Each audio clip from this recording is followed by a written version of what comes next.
enjoyed the fruits of Americanism. We see America through the eyes of someone who has been the victim of Americanism. We don't see any American dream. We've experienced only the American nightmare. We haven't benefited from America's democracy. We've only suffered from America's hypocrisy. And the generation that's coming up now can see it and are not afraid to say it. And are not afraid to say it. And are not afraid to say it. And are not afraid to say it. And are not afraid to say it. And are not afraid to say it. And are not afraid to say it. And are not afraid to say it. And are not afraid to say it. And are not afraid to say it. And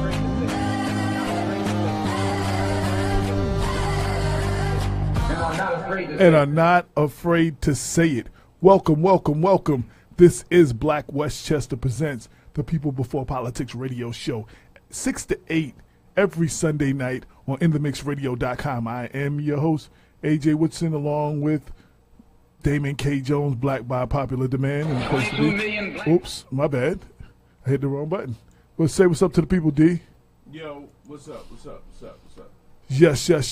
So real quick, let me just run a couple of things down. Thank you for everyone for the outpouring of concern, well wishes for me when I had my little hospital stay. The brother's good now. Look for my column in this next May issue of Black Westchester. I'll write a little bit about it, but real quick, I just want to say and encourage my brothers out there. You know, a lot of men, especially black men, do not like to go to the doctor. We do not like to listen to the doctor's orders. There is a war on black men, and there have been. And the worst part of it is we are voluntarily killing ourselves by the food we eat and a lot of the things we do. And I just got that wake-up call. So I had to change a lot of things in my diet, make some lifestyle changes. And like I said, I'm going to share that, hopefully to encourage other brothers. But, go see your doctor, especially when you get up in age. Go get them checkups. Make sure you do what you got to do. Word up, because, there's a war on us as it is, so we don't need to voluntarily take ourselves out. Secondly, I just want to make a couple of announcements real quick. So, Wednesday, May 9th, will be Black Westchester / Councilman Andre Wallace night at the Universal Soul Circus. I'll have a link tomorrow. We will be blasting it out. If you click on that link and buy tickets, you will get 25% off on your tickets, and you will not pay the Ticketmaster fee. Once again, Wednesday, May 9th, 7 p.m. show, Black Westchester / Councilman Andre Wallace night at the Universal Soul Circus. Damon and I will be your ringmasters. All right? And in addition to that, we got a new spot. We are now on WVOX, 1460 AM, first Monday of every month. Absolutely.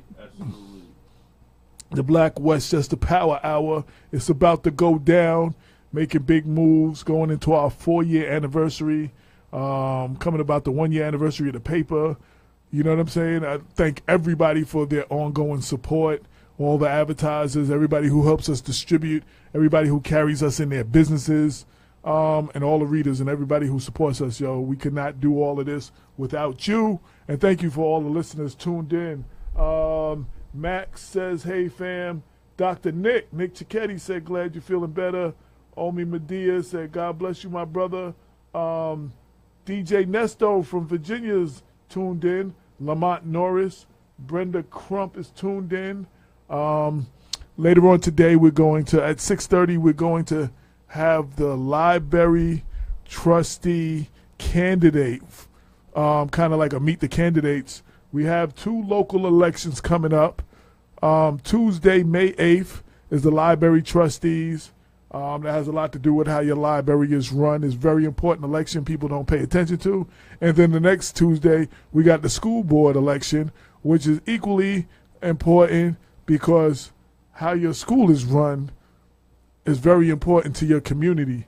One of the first things people look at when they want to move into a community, if they got kids, they look at the school district. School district don't look good, they will not be moving into that community.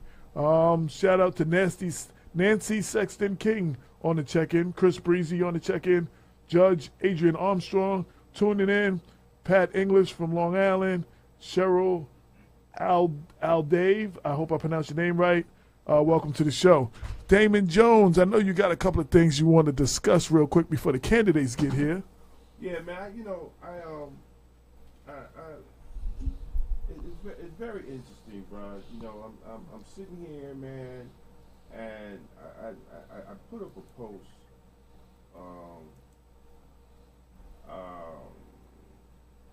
I put up a post on Facebook in regards to the. Hold on a second. I'm trying to share this video to show while I'm talking. But I put up a post in regards to the Bill Cosby verdict on Facebook, and I have some issues with how the whole trial went down. I have legal issues, right? I have procedural issues on actually what happened and how they got this conviction. Now, I'm no lawyer, but I have been in law enforcement for over 2 decades. And going on 3. Yeah, going on 3. And I have never seen, and I've asked people, to show me where someone took a civil case, a sealed civil case, unsealed it, and used it in a criminal case. Right? And in my little research, the reason why, and this is the craziest, and check out the reason that the DA and the judge used. Why is my voice echoing like that? That's just the room. Oh, good. I guess ain't nobody else in here, so I guess Right. So because Bill Cosby has taken a moral stance. I read that. They felt that it was necessary to pervert the legality of a sealed civil case. Right? Not to the fact that the man just had opinions. And that's what it was. It was just opinions on how society is. Right? So they took it upon themselves to unseal a sealed case and use his testimony from that sealed case to bring upon a criminal trial. Now, is that normal? I would love to hear from some lawyers right. about. I've heard of a criminal case being used in a civil case, right? Mm-hmm. But I never heard the reverse, and to the fact that the DA before the DA, right? That you got to understand the case, he was charged after a new DA got in. Not only the new DA got in, but the new DA ran on trialing Bill Cosby. That was one of his political agendas, one of his bullet points on his political handouts, that he will take Bill Cosby to trial. Not only that, is that the victim and her people, her circle, were supporters of this DA. The DA before him did not find any evidence to go criminal. So that's why she went civilly and settled for $3.5 million. So now she got $3.5 million. Right? And then they perverted the law to unseal a case. And then she's the victim. We got a couple of words. D. Wilson said, the situation with Bill Cosby would never have happened if he didn't attempt to buy NBC. Brenda Crump said, Damon, Bill Cosby is being railroaded. This woman's viral video gave a whole different perspective. Meet Michelle, and she put a link that y'all can click on your own in the comment section. No, well, we could get into the Bill Cosby. And some people are saying that, but I just want to get into the actual how they got to the point of getting a verdict. Right now, somebody said justice isn't just in the U.S. No, absolutely not. But see, this is the problem, right? When are they, right? When are they going to go after Harvey Weinstein, who is just recently? All these are recent. Bill O'Reilly, right? Who settled to the tune of over $32 million, right, in sexual harassment charges. Harvey Weinstein, Russell Simmons, right? Russell Simmons black. They ain't gonna touch Russell, right? He was down with all this too. Let's not get it twisted. But when are they gonna go after the powerful white media men the same way as they went after Bill Cosby, right? When are they gonna pervert? When are they gonna pervert these legal laws to have a conviction on a white? On a white media man. See, I don't hear them. I don't hear them talking about that.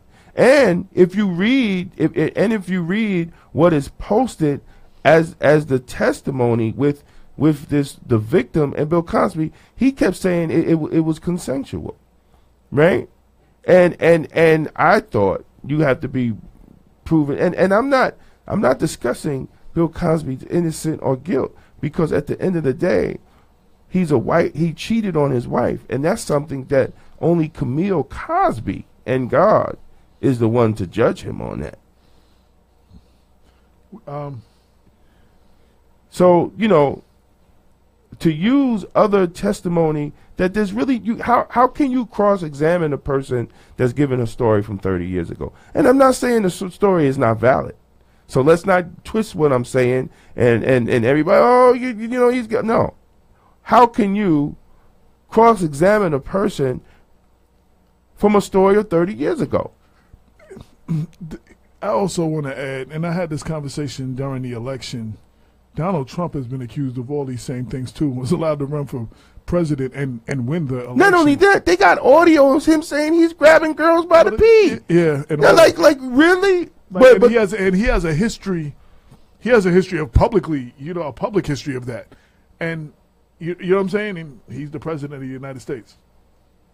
Shout out to Mitch. Anthony Mitchell joined in. Bishop George Crenshaw, my former pastor in Atlanta, Georgia. Leon Martin and Jonathan Newton. What's going on, Jonathan Newton? And Nancy Sexton King said, okay, as a recent sexual assault victim, I filed charges against a well-known member of the community and the church. He is wealthy. He is a wealthy white man. Sexual assault doesn't have race or privilege. That was her comment. Absolutely, and I totally agree. But my thing is, I hope that they will pervert the law, the standards of the law, the standards of legal process against these rich white men or everybody else, like they did Bill Cosby. And that's not going to happen.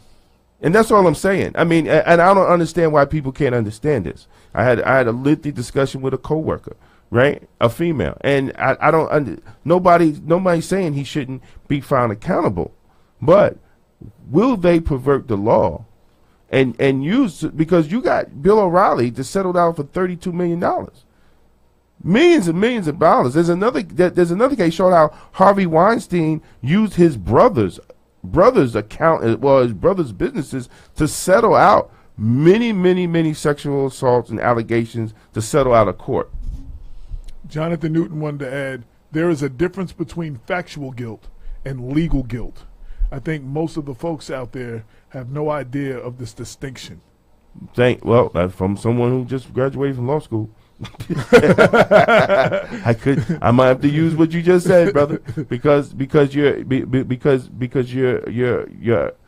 absolutely right, and you're absolutely right, and I hope, and all you black women that are saying this, right, y'all are the same ones that don't step up when police kill our black boys and on videotape, and they use the same perversion of the legal process to walk away. So you could get someone on 30-year-old testimony, but we cannot get a police officer that unjustly kills a black man that's on videotape that happened yesterday. And the people of Philadelphia the black people of Philadelphia should be outraged. And much police brutality goes on in Philadelphia that there is no convictions. Shout out to Brooke Jones, Chris Wyatt, and Dwayne Brown, who just joined in. And Tri-State Jericho, what's up? Yes, sir. So, I need to get that off my chest. No doubt. I'm going to be writing a piece, hopefully we're going to get a call from a man called Kanai. He's in New York. He wants to give a shout out. I had a great day with him yesterday. I had some things to do. I was trying to pick him up and bring him here, but it just didn't work out that way. But plus we have a full show. But had a great day with him yesterday. We were at a photo shoot, and he's pushing he's bringing Carl Kanai, the clothing line. He's going full forward with it, bringing it back out. And yesterday we was at a photo shoot with Jesus Christ, she's famous. Everybody says they know. Is it Tiana Taylor? Tiana Taylor. Yeah. And excuse me if I mispronounced her name. Yeah, Tiana Taylor, the wife of Iman Shumpert. Yeah, Iman Shumpert used to play for the Knicks. Used to play for Cleveland. Then now he's Cleveland. And now he's at Sacramento the Kings now. Kings, Yeah, now he's with the Kings. And big shout out to them. Big shout out to Tiana's mother. Real good people. Born and raised in Harlem, and it was good for them to bring everything back to Harlem. And she lived right around the blocks. She grew up around there, and that's a real community story. That they have risen to the point that they've risen to, and they still invest in the community that they came from. They still have businesses. They have a dope nail salon that's right smack in the Harlem community, and it's just it's a beautiful thing when you see people that make it that high, that actually come back in. So we trying to. He's supposed to call in. Real quick, Jonathan Newton wanted to piggyback off the conversation and say, when the process and standard that we use to convict black people is different from what we use to prosecute others, this is the quintessential definition of institutionalized racism. Absolutely. That's another quote I'm to steal from you. My man Jonathan, boy. See, if we would have more time, if we would have known all this would have, a lot of our shows are scheduled. Jonathan, we're gonna put. And he tried to call, but he tried to call on Facebook though. So Jonathan, we're gonna pick a Sunday, man. You got to call in and really gonna have a conversation about institutionalized racism in the criminal justice system, and how it's getting worse. It's not getting better. Like Michelle Alexander wrote the book, The New Jim Crow, and everybody loved the book, right? Everybody loved the book. There were white people that was having reading groups on the book. I mean, white people was amazed on how the justice system has been perverted to really destroy black people, but we didn't do anything about it. Our next free day, if we're going to be on the air, is Mother's Day, May 13th. Nah, we ain't gonna be on the air Mother's Day, man. Okay. But let's then what's that? The 20th.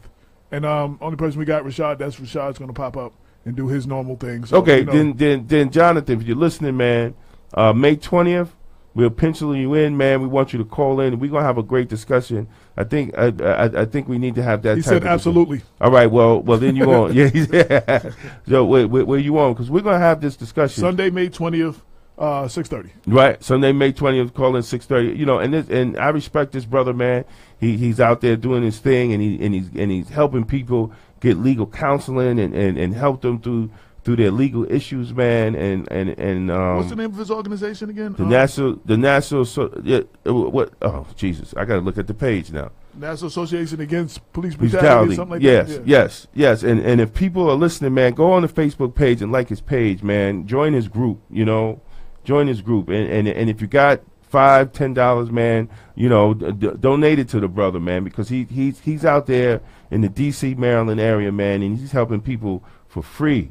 He's helping people out of the love of his heart, man. And we don't get people that go to law school and come out to do that. We get Absolutely. people that come out and to make money, man, to work through this capitalist system and really not help their people. So big shout out to my brother Jonathan, and and we're gonna talk about it more on the 20th, and we're gonna get people, man. So we got you penciled in. I got you penciled in. Again, May 20th, 6 p.m. Hit me on Facebook later. I'll give you the phone number and all the information, and I'll remind you we'll be much closer to that date. So I'm still waiting on Carl to call. He said okay, but God knows what's going on. Thank you, Jericho. He said, "What's up? Good to see you up and around, King. Appreciate that." D. Wilson said, "Glad to see AJ. See you well, AJ, and good evening, Damon." Hey, what's happening? Shout to her. Brooke said, "Good evening, everybody." Hey, what's up, Brooke? And Anthony Mitchell said it's about to go down.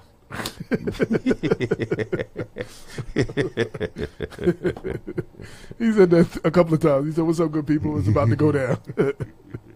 Yeah, I mean. He also said, "Much respect to you two. Thank you for that, brothers." That's Jonathan Newton. And he said about Michelle Alexander's book, she cautioned us to be looking. 917. You gave him the 914 number? Yeah, I gave him the 914. Let's see. Caller, you're on People Before Politics. Please state your name and purpose for calling. Hey, Carl Kanai. Ready for his interview. Okay. Yeah. Bring him in. Shout out to He's Reggie. right here. I'm Damon the World Turner with John Noel PR. Here's Carl Kanai. You ready? Ready? Yeah. You're on the air. Ready. What's up, brother? Yo, man, who the hell is that? I'm PR director. Oh, man, you all official, bro. We gotta be official. That's the way the black man do it. Shout out, Carl. This is AJ, Black Westchester editor-in-chief. I met you back in the hip-hop circle days, way back then. Good to see you doing your thing. Thank you, brother. I appreciate that. Yo, what's good, man? Listen, I was telling people, man, we had a great day yesterday with the photo shoot and, having Carl Kanai back in Harlem. So for all the listeners, man, that haven't, heard from you, man, that really don't know what you've been doing all these years, man, just give a little update, what's going on with the clothing line and what's your future plans. Yeah, basically, I think you guys back to the essence. Carl Kanai started the streets of Brooklyn, New York in 1989. We wanted to change the way the world looked at each and every one of us in regards to fashion. 28 years later, 28 years strong, we will never forget where we came from. We came from the streets, and we helped to open the doors up for a lot of young black designers that want to go out there and do their thing. Today we're international. We have 10 stores in Japan, distributed in 25 foreign countries. We did an amazing photo shoot yesterday in Harlem with Tiana Taylor, a collaboration with a Manchester, London-based company, Pretty Little Thing. And we're going to bring fast fashion women's business back to the streets. And that's what it's all about. And we're happy to be part of this whole situation and to take streetwear fashion to the next level. That's what's up. Now, Carl, we always have the conversation, man, and how some people don't give the respect that was due. That a lot of these clothing designers, man, are standing on your shoulder, but they're not giving you the actual respect, man. And I first on the air want to give you the big shout out, man, because we wouldn't have urban fashion the way we know it today if it wasn't for Carl Kanai. Absolutely, he definitely paved the way. And like I said, I was writing for the Source, and I was in hip hop circles, so I seen the progression of all of that. You know what I'm saying? It was a beautiful thing. You was heavily bootleg too. You had Carl Kanai kids. You didn't even make Carl Kanai kids. Every kid in Harlem had Carl Kanai kids. It's like, yo. Yeah, I mean, a bootlegging is a really weird situation. Like that, it's twofold. If you're not doing nothing good, no one's going to bootleg you. Right.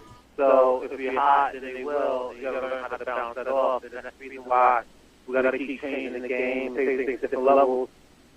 That's part of the reason why we came with the metal plate, because a lot of the bootleggers were copying out imported fixture, so we had to come up with something that would throw them off so much. So we came with the metal plate. It would be a lot more harder than the bootleg, and it helped to sustain the business throughout the last 28 years for sure, by just being able to stay focused and change the game fashion and staying on top of the trends that's happening.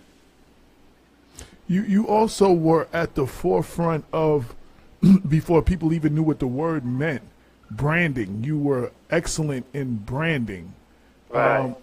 And a lot of people in different, not even in clothing and everything, have used what you, I don't want to say you started it, but you definitely took it to another level. Branding is all about an individual believing in themselves and believing that I can put my name on the piece of clothing and people are going to buy it. We grew up, we were wearing Tommy Hilfiger, Donna Karan, Giorgio Armani, Calvin Klein. I'm like, can we have a black person saying on the clothing, let them represent the brand as opposed to buying from other cultures? And we have to believe in myself and transpire that. And that's the way streetwear fashion started, basically, by me believing in myself and being able to transpire that into the streets. And look what happens today. Now we open the doors to so many other young black people who know that they could become clothing designers now, which back in the 80s, that didn't exist. Right. Right. Absolutely. I mean, because it was y'all kicked it off, and I think Cross Colors then started to kick off a little something, and then FUBU, that was it. Like, you know what I'm saying? Like, y'all definitely changed the game, and you were at the forefront of that. Yeah, absolutely. But this second record, this is really Cross Colors that really changed the game. Together. Absolutely. We were two black-owned companies at the forefront who sacrificed a lot, and when we had to go through a lot to open the doors up for a lot of other people to go out there and do their thing. So all the designers came into the game, and they were successful, but the groundwork was already set for them already. We broke down every barrier for them, because when we started, the department stores didn't even want our clothes in their store. They didn't even want our feeling, our vibe in those retail stores. So a lot of times when people try to group us in other designers, it's no disrespect to any one of them, but they came way after us. It's like we already set the blueprint as to how this game gets done. You know what I'm saying? Like, we had to go through so much, Cross and Carl and I, because they didn't want us there. When we go to the mag shows in Vegas, they didn't want us there. But the power of hip-hop and the power of the street couldn't be stopped. Right. So, like, it was a momentum that couldn't be stopped. So, although when people try to group us all together, I have no problem with that, but I will tell you the honest truth that Cross and Carl and I, we got all the war scratches on us. The game for everybody else. That's just reality. And nobody else could tell the story any way different than that. And I'm telling you how it really happened. Now, less everybody else who came after us, they saw, they were inspired, and they went out there and did their thing, because that's what we're here for. We're here to inspire a generation of people. But let the story be told how it's really supposed to be told. It's only about Crossover and Carl Kanai, period. Game over. That's it. No doubt. And for everybody listening, we have designer Carl Kanai on the phone right now. So what can you tell us? I know you can't speak too much about what's going on in the future, but can you give us a hint? What's about to go down? Well, okay, right now the game is being changed right now in terms of women's fashion, meaning like fast fashion for women is what's happening right now. With the fashion over and the pretty little things, like affordable women's clothing is the direction where things are going. So with that, we're starting our own fast fashion women's division for Carl Kanai, being able to offer affordable women's clothing like H&M and those brands that we still were able to give great quality and have clothing where everybody could afford it. And that's really where the game is at right now. Like, people have a lot more things to do with their money than spend all their money on clothing. So we want to be able to afford to have affordable women's clothing for the world, and I think that's the direction where things are going right now.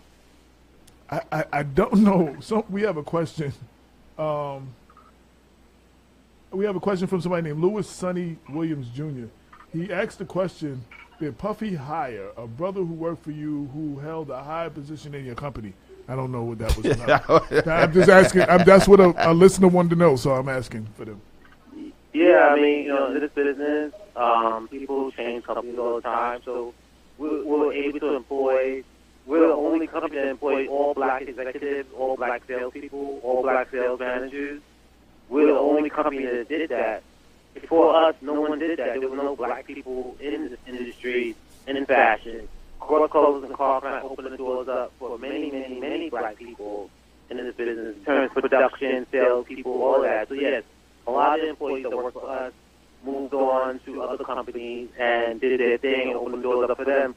And it's a good thing. I don't mind if our employees went to another black-owned company and helped them survive, because that's what it's all about. I'd rather them go to Sean John than go to a Tom McCline or a Tom Hilfiger. Absolutely.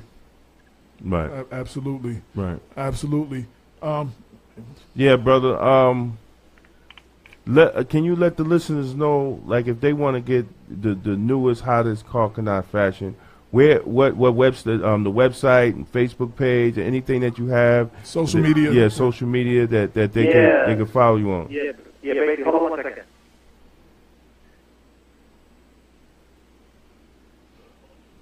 Just for y'all listening, we have designer Carl Kanai on the phone. One second, guys. The godfather of urban street fashion. That's right. Exclusively on the phone. Calling in, talking about his new line and coming back out and how he held it down back in the days and paved the way for others.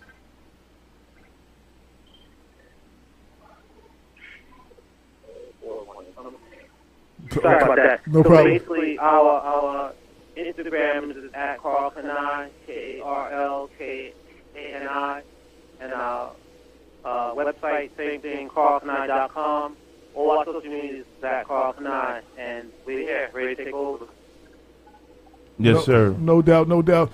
I know. Next time you're in town, I got to get Damon to actually bring you in the studio. Yeah, so everybody can see you live and direct. Yeah, we're gonna make that happen next time doubt. he come through. We can definitely make it happen next time he come through. And, that's what we need to do for sure. Yeah, man. And anybody that's on my Facebook page, man, I posted up a couple of pictures from the photo shoot.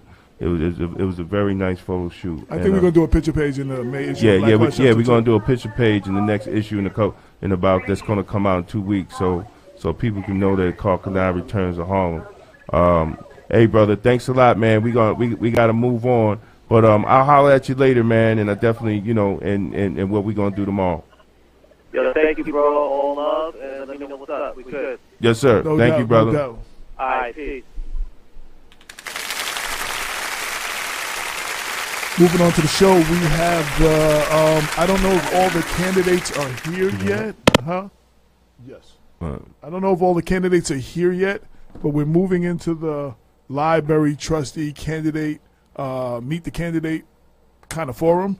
Can someone peep it through the door and let me know if everybody's here? Because I can't see. Hello? Hello. Hey, y'all guys, if Shanice, you're out there, come on in. Who's out there? If you're out there, please come on in. We have May 8th, we have in Mount Vernon, the hey, what's happening? library, Malcolm Clark. Yo, what's up? Yes. This is Malcolm Clark. You see, sometimes you'll see his articles in Black Westchester. Hey, what's up, my brother? He's been writing for us. And we need to get some of them stools out there and bring them in. Yeah. Okay. And we have the Queen. One of the first co-hosts of the People Before Politics radio show, Cynthia Turnquest Jones, in the place to be. There you go. See you on that little box up there in the corner. So take the money. Okay, there you go. There you go. Yeah, is there another stool out there? Yeah, here's one right here. Yeah, I'm going to slide down. Everybody slide down a little bit. You just got to share a mic with somebody. Mic check. Yeah. That's my phone. And we have one more candidate that will be calling in because she's stuck. She was coming from D.C. Accident on the road. Judy Williams will be calling in. So we have Cynthia Turnquest Jones, Peter Sherrill. We haven't seen Cynthia on the show for a very long time. I watch from the back. In about 80 Sundays. 80 Sundays a year of 80. Yeah. I only get to see Cynthia because she is everywhere when there's closing down the Brooklyn Bridge or somewhere or some kind. I see her on Facebook. That's all I get to see these days. I see her holding it down on Facebook. I see her coming to my church earlier today. That was good. Yeah. That was good this morning. Yes, and we have current library board president, Oscar Davis, who's rerunning for his seat. We have Malcolm Clark, and we have Shanice Coleman. And again, as I said, Judy Williams will be calling in. So we didn't want to have people vote for us, but they barely vote for city council. They vote for president. They don't vote for the smaller elections. And the library election, the library board election, and the school board elections are very important elections. And I wanted to give y'all a chance to talk about why y'all are running, why this is an election people should care about and come out to, and what does a library trustee do? So I'm going to start. As the president, I'll let you answer as the president. Hello, everyone. Thank you for inviting me to Black Westchester. So, yes, I'm running. I ran 4 years ago, as you know, and I believe my work is not done yet. When I first ran for the library trustee, they didn't have funding. They was about to lose their funding. We were basically about to lose the library at that time. So I decided to run for the library trustee because I believe I would be the change that the library needed for what the city needed. And so far we have done a lot of work within the last 4 years, and that's mean hiring new people, permanent people that maintain the building. Well, before we go through everything you do, what does a library trustee do? Well, library for people listening, why should I care enough to come out and vote? Basically manage pass legislation for the board, for the infrastructure. And we approve the budget, we approve policies, we approve certain resolutions and contracts that comes to the board. Okay. And I want to give everybody a chance, starting with Cynthia, going straight down. Who are you, why you're running, and why we should vote for you? All right. Good evening, gentlemen from People Before Politics, Dan McKay Jones and A.J. Woodson. Thank you for having me on the show. My name is Cynthia Turnquest Jones. I've been a resident of Mount Vernon for 49 years. And I am currently running for library trustee. And upon reading about what a library trustee does, and also looking at the library trustees that we have in Mount Vernon Public Library, I know that it is imperative to set legislation that corrects problems. And one of the things that we've been talking about as activists on the ground is the fact that we've been voting for individuals who have not been setting legislation to correct problems. And so we know that one of the problems across the United States of America is closing the achievement gap with our Black and Latino boys in particular, as well as the girls. And so the library in Mount Vernon is actually located in the central, in the heart of Mount Vernon. If you realize, AJ, I know that you always up in the library, rocking in the library, that it's all the arteries connect to the library. And so with continuing on with what the current trustees have put in place, exciting programs that are there for children. But not only that, the children that go to the library and stay in the library for hours upon hours are children who apparently don't have anything to do. And they need somewhere to go. And some of them don't have internet access at home. And so that's one of the misconceptions when individuals in schools give assignments and think that everybody has a smartphone and everyone have internet access. Sorry about that. So with that said, I want to be a part of that. I want to be a part of making sure that our children who don't have the internet access, but who come to the library because they don't have anywhere to go, they come to the library because there is somewhere to go. And passing legislation where there are programs that are put in place, as well as making sure that Mount Vernon Public Library stays at the status that they are. Peter Sherrill. Sir. And pull the mic, it moves, so you can pull it right to you. There you go. Sir. First, I'd like to say thank you. It's a pleasure to be here. This is my first time on Black Westchester, so I appreciate the invitation. As a library trustee, just pull it a little closer. We can barely hear you. Yeah, there you go. There you go. It might be somewhat biased as an author and a publisher who writes books, and I take great pride in the literature that I have written and the books that I've published for several individuals from Mount Vernon, or mostly local authors. But the thing that has prompted me to run for library trustee is that there is a war brewing, and they are really seriously out to remove Mount Vernon Public Library from Central Library status. And after doing some research,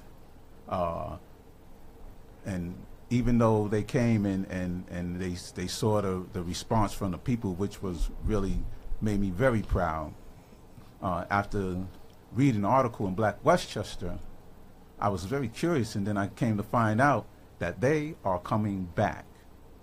And if the library does not have a plan of development according to ed law and passed by the commissioner, they will take the library status away from the library. Now, one of the essential points of this is the state aid. So it's not even, it is a point of reference as far as Central Library status, but it's the state aid that goes with Central Library status. And if they take the state aid away from the library, then the library is in jeopardy of not being able to be operational. So we need people who can actually intellectually, spiritually fight against these individuals who are trying to take our library away. And I believe that everybody in the city of Mount Vernon has shown that the library is one of the most important entities in this city, and without it, we are in more trouble than we have even yet begun to see, because literacy and education are synonymous, and you can't have one without the other, and it is essential that we fight for this. Okay, two things. I do see that Oscar wants to piggyback, but I want to give everybody a chance to. Oh, okay, I thought maybe I want to give everybody a chance to introduce. We have Malcolm Clark. Good evening. Good evening. It's a pleasure to be on People Before Politics, Black Westchester. It's good to see AJ that you're feeling better. Thank you, sir. Thank you. So first off, I want to start by introducing myself. My name is Malcolm Clark. Born and raised in Mount Vernon, 27 years now, and 27 years old. I was born in Leicester Towers. Apartment 2A, 215 South 9th Avenue 2A, which is also my ballot number, 2A. Don't forget that.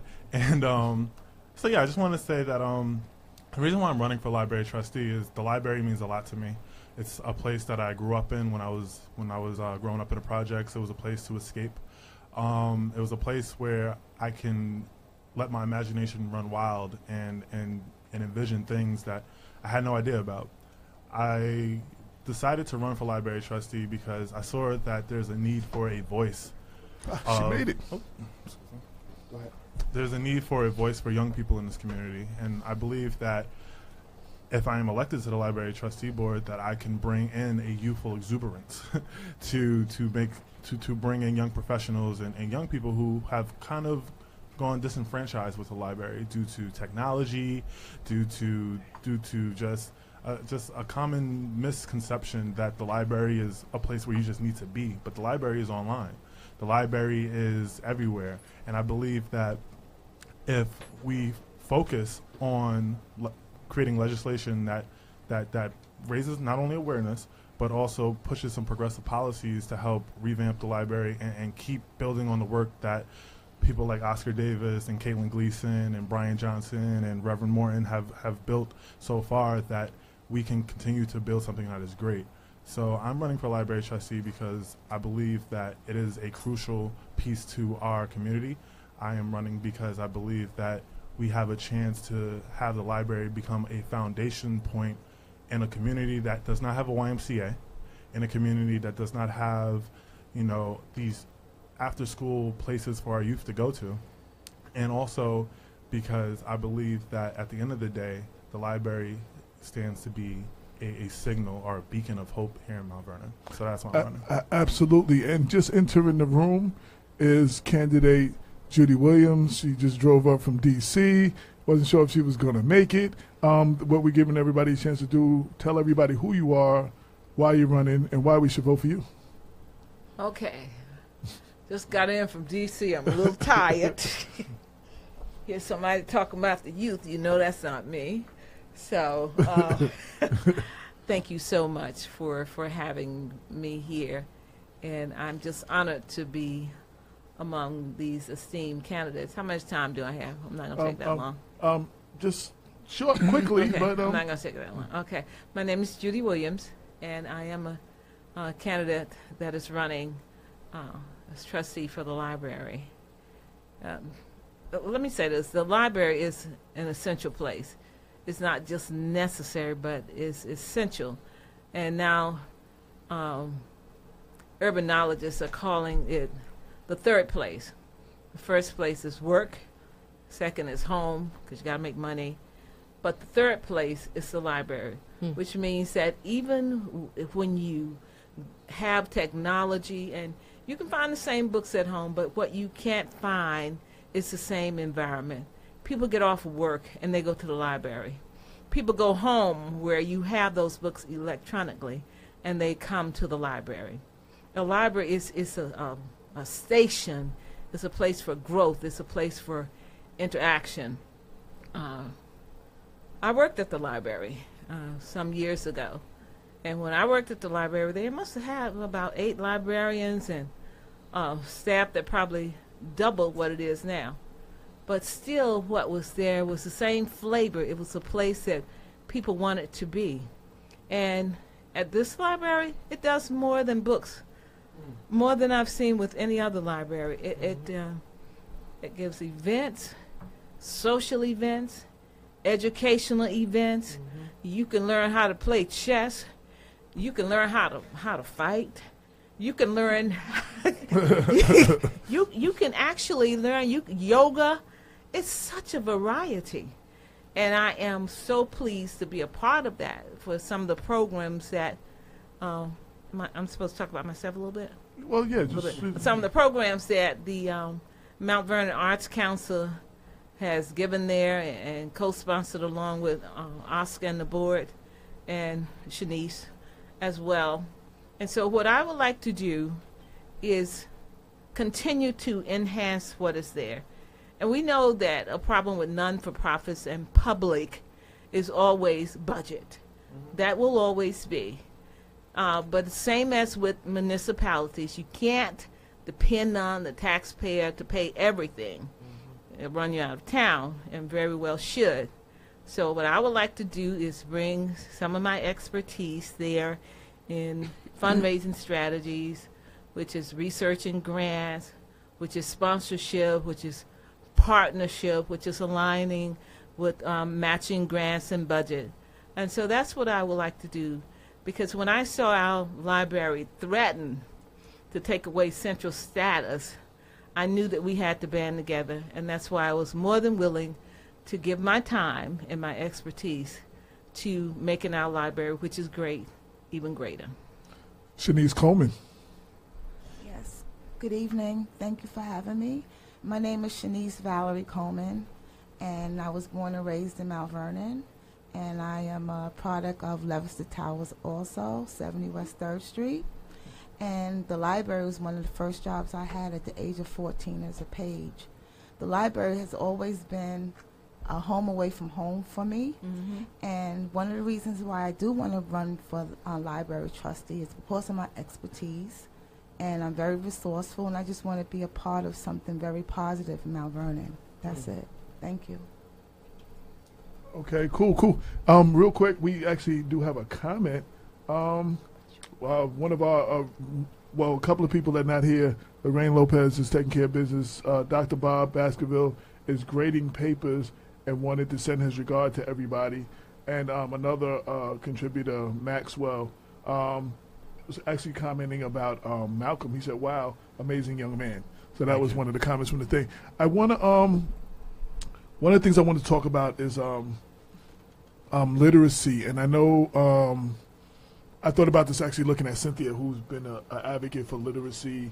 When I first met her, and we were first put out the website, the first thing she got on me about is putting out a summer book reading list for the youth.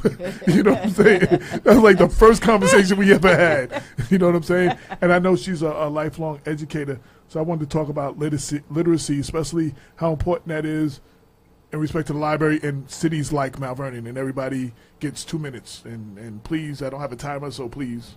We'll start this way. Shanice, and go this way now. Okay. Say that question again, please. The importance of literacy as respect to the library in cities like Mount Vernon. Okay. Literacy is very important to the library because, as you know, we have a lot of people. I've seen a lot of people that come to the library, believe it or not, they can't read, you know, and it's really sad. And I think the library is very essential so we can have more programs, reading programs, GED programs, you know, even job fairs. I think is very important. Judy? Okay, so as some of you probably know about the Mount Vernon School of Music, which I am one of the co-founders, and I know a number of people have worked with us, including Shanice, with that program. And what we have found is that we have young people from Mount Vernon, and they have a yearning for music. And music reaches into an area that we don't know what it does. It discovers something in you that gives you more self-esteem and helps you to learn academically. And so we have a number of kids that have come to us that are challenged in reading. And I, for one, was surprised at the number of children in Mount Vernon that could not read. They can do math, but they can't read. How far can you get in this world if you cannot read? This is not the 1950s, it's not the 1960s. You have to know how to read. So I believe that we have a unique opportunity here at Mount Vernon Public Library to do more, to augment the programs with the school system and with programs such as ours at Mount Vernon School of Music and other programs that are in charter schools, to augment what they're doing. You can't take away from the school system, but you can certainly add to what they're doing. Malcolm. So it's interesting that we talk about literacy because I think it's important, and something that Judy just stated about the public school system, is that we need to bring back, well, we did bring back the superintendent's reading challenge. And when I was in 5th grade, I read 81 books, most books in the school district. Got a bike, got a camera, it was pretty cool. But I realized that it was my upbringing growing up, going to the library and having that foundation, like I spoke about earlier, that grew my love for reading. Mount Vernon has some of the lowest literacy rates in Westchester County. We have, believe last I checked was 7% was our literacy rate 2016, and our graduation rates are 55%, which is below the New York State average of 86 or 87% from 2016.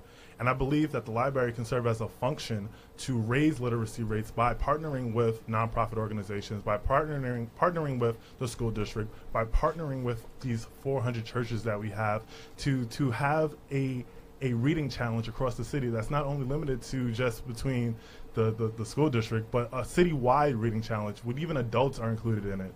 I believe that literacy in Mount Vernon is on the rise thanks to the leadership of the school district, but I believe that more can be done. And one of the things that were brought up in the forum that we had was the bookmobile. I believe that the bookmobile, which is a heavy expense, but I believe that if it's a community benefit to raise, if the community wants to raise literacy rates, it must invest in it. And I believe that if we have a partnership, like I said, with the school district, with with these churches, with the city of Mount Vernon, with the library, that this expense can be shared across all platforms, so that the library isn't saddled with a $200,000 expense, but it can be split between these different institutions. And I think that will go a very long way in increasing our literacy rates and our graduation rates in Mount Vernon. We have to be proactive. We can't. What we have done so far is that we have been reactive to our literacy. We've been reactive to the educational problems that we've had. But like I said earlier, thanks to the new leadership is key. Thanks to new leadership, we are starting to see these things change. And I believe that going forward, if we continue to go down this path, that Mount Vernon will see its literacy rates, its graduation rates, and overall the quality of life improve. Oscar Davis. So, we already partnering with people like the school district. We use a program called iReady. iReady is used in the school. When the students are not in the building, they can come to the Mount Vernon Public Library, log on to the computers, and actually use iReady, which the school districts can monitor that. We also partner with WLS, Westchester Library System, where they have tutors that come down here, come to Mount Vernon, and help our children after school. Something else we just started was game night. And some people would say, well, why would you want game night? How does that relate to reading? Well, the idea is to capture those students or young teenagers into the building. Mm-hmm. Bring the kids in. One requisite is have a library card. The next time you come, pick any book. So the first night we started game night, which was last month, we ended up with 25 students. So we're going to try to do the best we can to reach out to these teenagers. And as you know, if you come into the building now, it's full with kids. So some people say it's almost like a babysitting location, but service. But you know what? Any way we can capture our kids while they're young is imperative. Peter. And pull it to you. Yeah. Well, I am totally committed to literacy because that is the key to breaking the high school to prison pipeline. Myself and Lowe's Moore, I believe he was at his book signing at the book that I published for him, From the Boys and Girls Club to the NBA. That's why I first met you. Yes, okay, go ahead. Yes, exactly. We got the approval from the National Boys and Girls Club to promote his book throughout the whole entire country for literacy awareness because we wanted Lowe's to share his story about how he struggled with illiteracy and how he overcame and actually made it to the NBA when he found out that his reading was way below par, to give them a sense of hope that you can achieve. And so since that point, being in master's, I did a research project and a group project in education, and came to find out that like 29% of adult education, including 16-year-olds, read at or below 4th grade level. And then I found out that 70% of the prison population is illiterate. So it is imperative that we do everything that we can possibly think of to bring more literacy awareness, more literacy programs, and advocate for literacy, because if you can't read, the odds are that you will probably end up in the high school prison pipeline. Absolutely. I just want to say real quick, I suggest that everybody get Lowe's Moore book, very good book, very good story. I think everybody should read that, and if you should buy that book for a youth that you know, one of a young man in the area, you know what I'm saying, to give them some hope. We actually launched a campaign in the Mount Vernon School District with that book. Okay. Cynthia Turnquest Jones. Okay, so I was a struggling reader. My son was a struggling reader. My current son is dyslexic. And even though my current son is dyslexic, he has scored very high on the Regents exams. So let me tell you a little secret about when you are special ed, as what they call it. When you are deemed a student who is special ed and you take the New York State exams, especially the Regents exams, there's something that is called a safety net. And the safety net means this. There are 7 exams that you have to take. There are 7 exams that you can take. But New York State requires for you to take 5.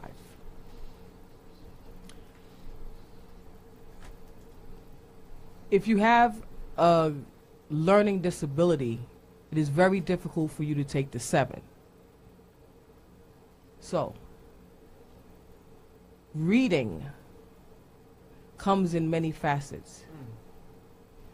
In Mount Vernon Public Library, they also have audiobooks. Audiobooks have saved my son, Kobe Jones' life, who performed in Carnegie Hall the other day. All right. And the reason why he's able to do that is because he is able to listen to his script and overcome his dyslexic battle that he's been battling for so long. You have individuals like Whoopi Goldberg, who is dyslexic. Magic Johnson is dyslexic. Walt Disney was dyslexic. Those are all millionaires that I just named, right? Very successful. And so with the understanding behind reading is to be a champion for that child who has that disability, who has that struggle, and let them know that you can overcome it once you become as one with your disability. So I'll name a couple of books. You have Raising Lifelong Learners by Lucy Calkins. She spoke about you making sure that you sit with your child and let your child understand what their disability is, and they will overcome it. If you look up Lucy Calkins, she too is a millionaire, right? Then you have another book that's called A Mind at a Time. And so in that library, you may have a student that is holding on to a Harry Potter book. Harry Potter books are this thick. Yes. Right? I can't get through a Harry Potter book. I'll be honest.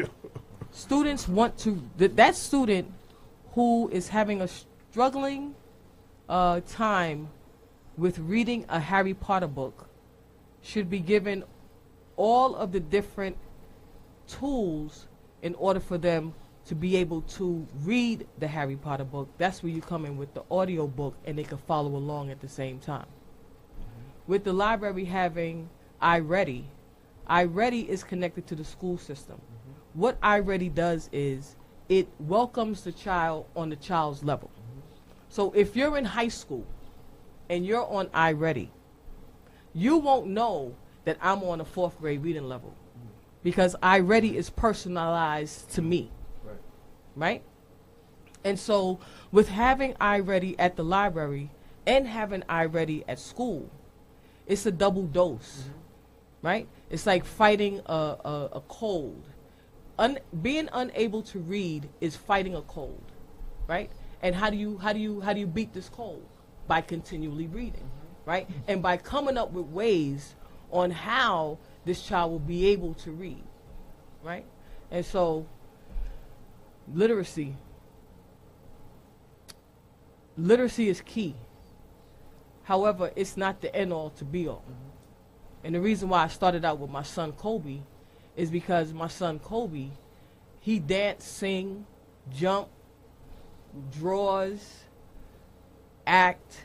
He could act, dance, and sing at the same time. So that's a talent, right? And so once he became as one with his deficiency, he became very, very confident, but understood how to overcome that deficiency. Well, individuals won't know that. When I do this speech at the school, because I talk to the parents who come into Mount St. Michael Academy, children who are in special education, and I let them know that his classmates are like, Kobe, I didn't even know you had dyslexia. And he said, it took me a long time. So being a partner at the library and making sure that we sit down and we talk to the children and we say, do you have a problem? They have to have courage to be like, yeah, I got a problem. Well, I want to link you up with AJ, because you and AJ can sit down and talk about music and read about hip hop, right? So there you go. So I want to give everybody a chance. I usually do this at the end of the show. If anybody wants to read, follow more about you, your social media, and y'all have your number. Get what your line is, social media, how people can follow you and get in touch with you. We can start with you. All right. So Cynthia Turnquest, running for library trustee, row 3A.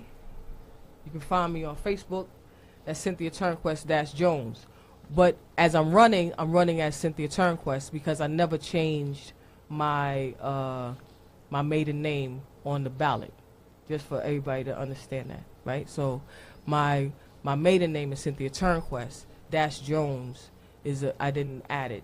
Or it's not Social Security. I don't claim any taxes under Cynthia Turnquest Jones. No bootleg type of thing.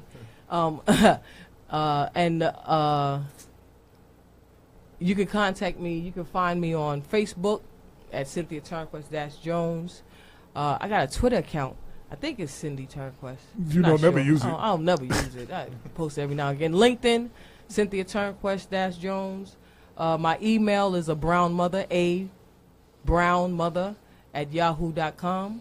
My telephone number, if you want to give me a call, if you have any books so I could give out to children, because that's one of the main things that I do on a regular basis. My telephone number is 240-605-2477.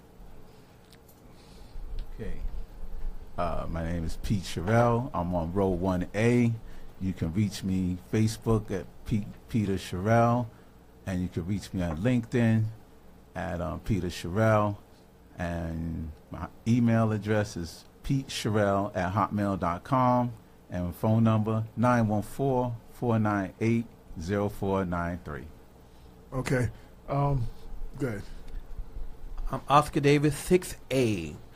Telephone number 914-361-5079. You can text me if you love to reach me and get a quick response, or you can also email me at friendsofoscardavisjr@gmail.com, or you can find me on Facebook at Oscar Davis Jr.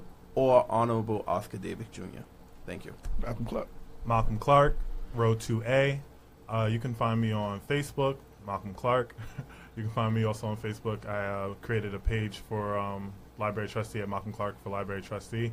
You can also find me on Medium. I use Medium to post like little blogs and little things to speak my mind on stuff and certain topics. That's medium.com/@Malcolm Clark. You can also email me at mclark5651@gmail.com, and you can also call, text, video call, FaceTime, whatever, at 914-312-5664. Well, I just want to say first, I want to thank Cynthia for what she said with reference to dyslexia, because I didn't know that I was dyslexic, and I was finishing school on a roll, all the works, and I knew that I was seeing things backward, and so I was asked to teach adults that had that condition, and I said, "Oh my God, that's me." But I was glad that nobody told me that, because I would have given into it. Like she was saying, you have to really push the student, and I thank her so much. My name is Judy Williams, and you can find me on Facebook under Judy Williams. You may text me at 914-720-5353, and anymore, Friends of Judy Williams. I think it's Friends to Elect. What is it, Oscar? Friends to Elect. Anyway, I'll come back to it. Shanice Coleman. Hi, I'm glad Judy mentioned that. I am dyslexic, and quite a few people that's very close to me know that. That's why I stayed in the library a lot, but they didn't have no diagnosis for it at that time. You know, it's called special needs, but I was diagnosed as being dyslexic. Anyways, my row is 7A, Shanice Coleman. My email address is CHANESEVColeman@AOL.com. Again, vote at the end so I can win 7A. And real quick, I want to shout out Brenda Crump. As anybody who listens to the show knows, she's always posting stuff. So every book that y'all have mentioned, she's posted a link to. She's posted a link to everybody's Facebook page in the comment section. So y'all just got to click on that and can go to everybody's Facebook page. And I'd like to thank her for all that she does. And We have no. I'm gonna skip that question because that's too personal for one person. Anything I didn't ask you? I got just a free fall. Just anything you want to say real quick. Keep it under 5 minutes. To keep it under 3 minutes. Start with Shanice. Just anything you want to address that I didn't ask you. Start in the middle. Start with Oscar. Okay, and go that way. I just want to make sure that the people of Mount Vernon understand that the Central Library, the budget for the Central Library is only $30,000. The budget is approximately $4.6 million. That money comes from the taxpayers. So I just wanted to clarify that. The budget for the Central Library is only $30,000, and it's just to purchase books, the books that we share with other libraries.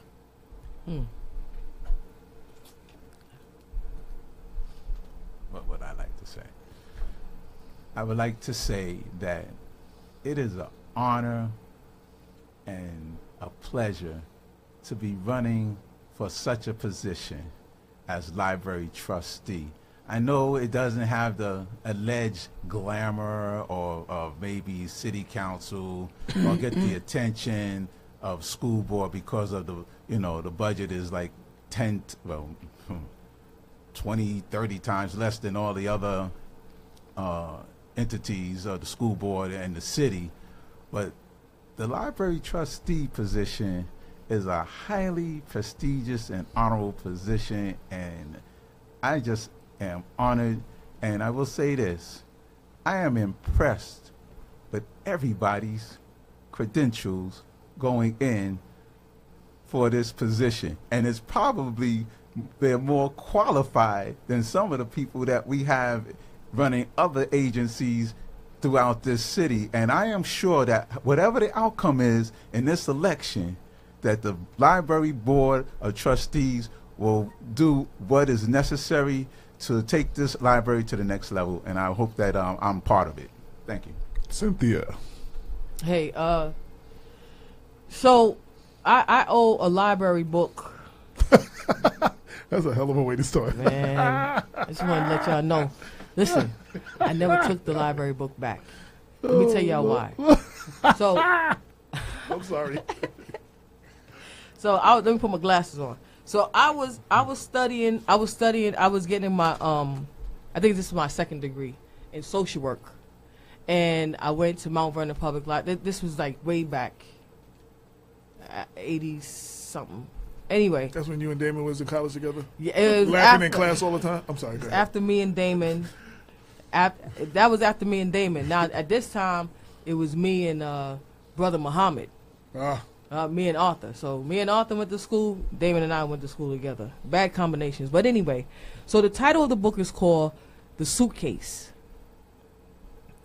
and the book is about foster care. And that suitcase was a tattered suitcase. And a book is a tattered book. And if it's not tattered, it hasn't been treated like the suitcase. It hasn't been treated like the passport that you have.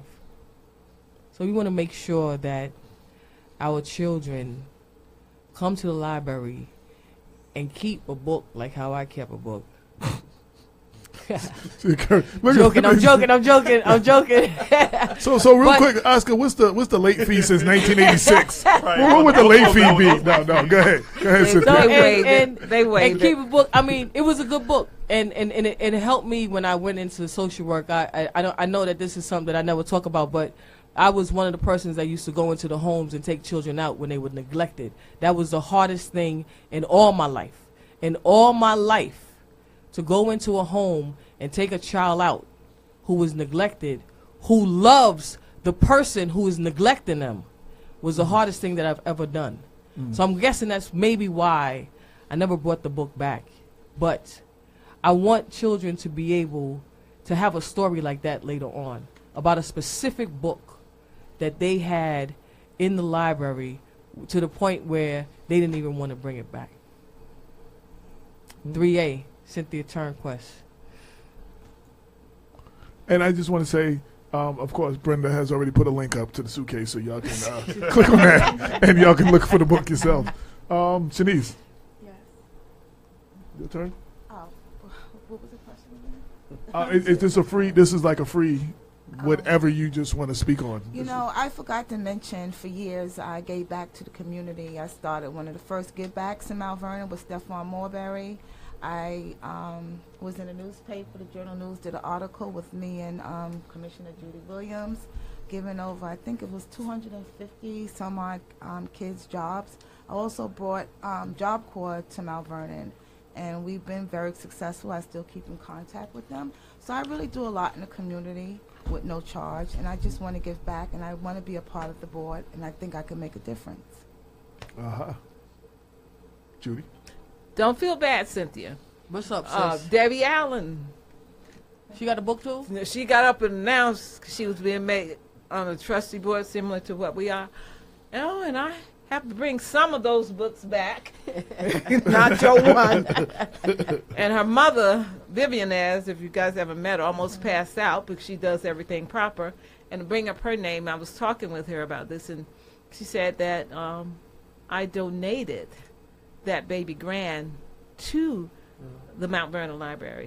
So what I would like to do, and we do as a board, is that we tap in on some of those resources, people who would like to donate monies, people who would like to give gifts, because it's out there. We do a great job. And once we publicize that and we unearth those people, we can add more, and it won't be a burden in terms of the taxpayers, because we will augment the money that we already have. So I wanted to just briefly bring up something. Oscar earlier has spoke about how a library trustee is a legislator in the sense that you push forward legislation and that you do things. And I happen to be starting a new job in literally a week. Congratulations. County. Thank you. For Westchester County, where essentially my job is to push legislation for the whole board and for public safety. And I think that that's an opportune time that works hand in hand with being on as a library trustee, is to see firsthand how the county is handling things and to take that knowledge and bring it onto the board. So I believe that right there would be a very crucial piece of why I believe I would make a good library trustee. The second thing I want to talk about is, I kind of want to ask a question to everybody, is what's their favorite book? My favorite book is by E.B. White, Trumpet of the, I can't remember the name of it off the top, but it was an E.B. White book. And I remember reading it back when I was in Trapegan, and it just basically how the swan did not have his voice. And he ended up finding a trumpet basically to replicate the sound of his voice, and that is where he kind of gave... Trumpet of the Swan? Trumpet of the Swan, thank you. I can't get the order of words. I just Googled the trumpet and it came up, yeah. Famous book, also E.B. White, Mount Vernon native. But nonetheless, it speaks of how the swan had to find his voice. And I realized that being 27 years old and growing up in Mount Vernon, that I've had to try to find my voice. And I've had to try to find my way through things. And I realized that at the end of the day, and this is a message to anybody who's listening, no matter how old are you or how young are you, is that you must find your voice. And that you must always be confident in yourself and push forward, because people are going to criticize you and people are going to talk down about you and people are going to have all these different types of, opinions about you. But if you believe in yourself and you keep going forward, you can do anything. Anything is possible. And I believe that it's possible for me to be library trustee, row 2A, and bring it home on May 8th. So I just want to leave with that.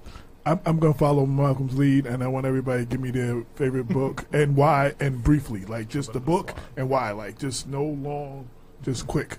Cynthia.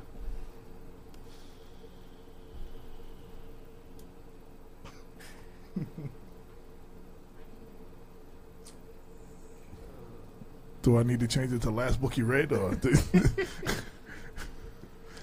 I do the last book I read. Okay. So shout out to Corey Pregay. Once a cop.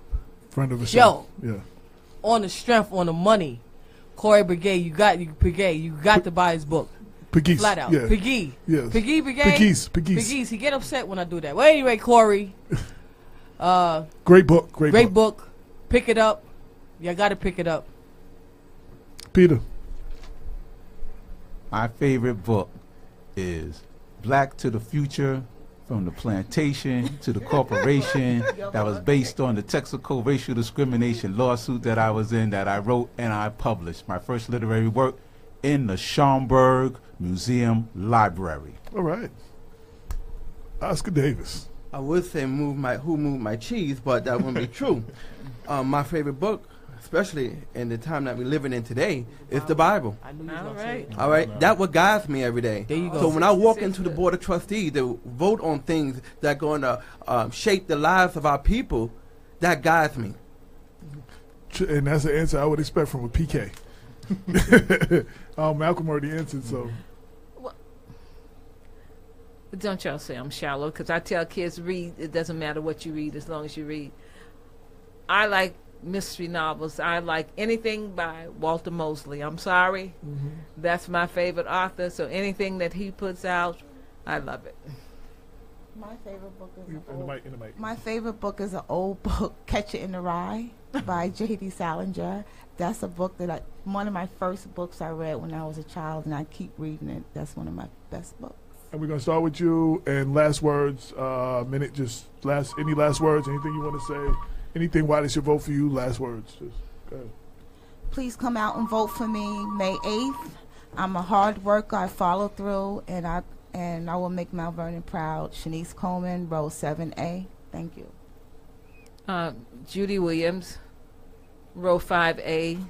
There are three openings, and I'm running not against, but with some great people. So I'm asking you to come out and vote row 5A, Judy Williams. Real quick, I just had an honorable mention, the new Jim Crow. It's also okay. Forgot about that book. Anyway, but once again, name is Malcolm Clark. I'm running for library trustee, 2A all the way. And I just want to say that I believe in the spirit of competition, but I also believe that we must keep it above belt and that we must all be positive. Mount Vernon has had too many instances of infighting and negative politics, and that I believe the library board can serve as... Please hold on all calls. Go ahead. I believe that the library board can serve as kind of that positive light and to guide us. So I believe in this library. I believe in the work that we shall do, and I believe Malcolm Clark 2A for library trustee.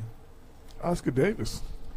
Ladies and gentlemen, I ask that you continue to support me so we can continue to do the great work that we have already done. You remember coming into the building 4 years ago and what was there. And you go there now, you see a change. Let me continue to be that change agent. But I can't do that unless you come out and vote 6A. Thank you. Peter Sherrill. Pete Sherrill, 1A. That's favor. All righty then. I'm not finished yet. I believe that my 25 years experience in corporate America, my educational background, having a master's in public administration and majoring in management and economics, and working as director of emergency services and homeland security for the city of Mount Vernon for 5 years, and being on other boards, board of directors of the Boys and Girls Club, board of directors of the United Way of Westchester, that I definitely know that I have the qualifications and the insight that is necessary to make sure that the board operates effectively and efficiently. Cynthia Turnquest Jones. Right, all right. So Cynthia Turnquest 3A, shout out to all the children. I love you guys. Shout out to the youth.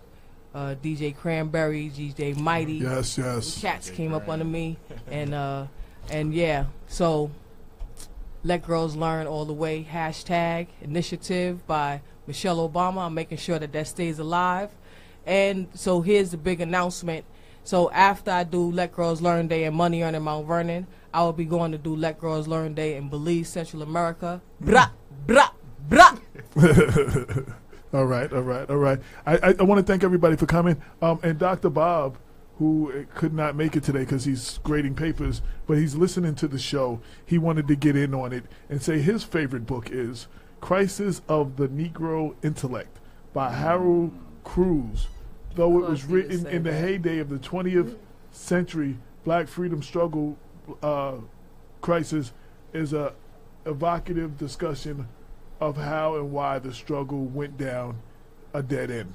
So, Dr. Bob's. And the reason we did this, we always talk about the local elections and how important they are. And, you know, I wanted to give everybody a chance to, you know, see, hear, and know who the candidates are. There's 3 seats. I can't tell you who to vote for, but I can at least try to present them. And hopefully, after this show, you'll be able to make more of an informed decision when you hit the ballot box. The library election, since I've been here, I think is the lowest attended election in Mount Vernon, and that needs to change. And everyone really needs to come out May 8th. I think the polls open 7:30 a.m., 7 o'clock a.m., and vote. Vote.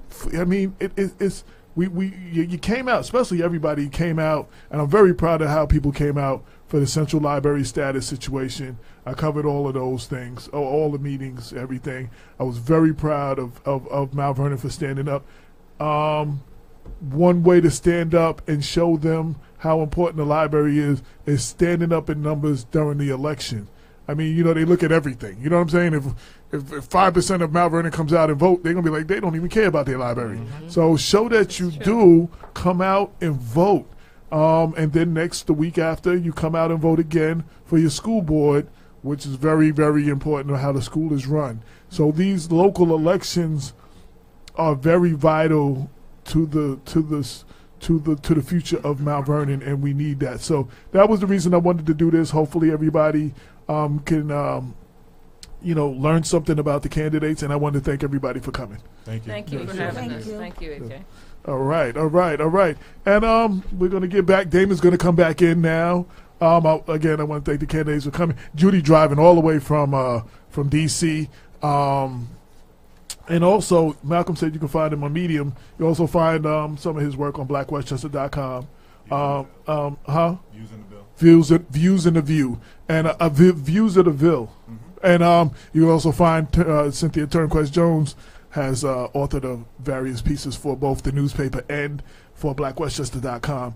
And was on the first 50, 75 shows, somewhere under the first 100. So she was here for a while. So you can go back to any of the old shows and hear her laughing and her and Damon fighting over the air conditioning. Yeah, I forgot about that. Got the scarf going though. But I want to thank everybody for coming in, and Damon K. Jones, please enter the room. Thank you, AJ. And wish all of y'all the best. Thank you. Yes. 2A. Yes. All right. Yes.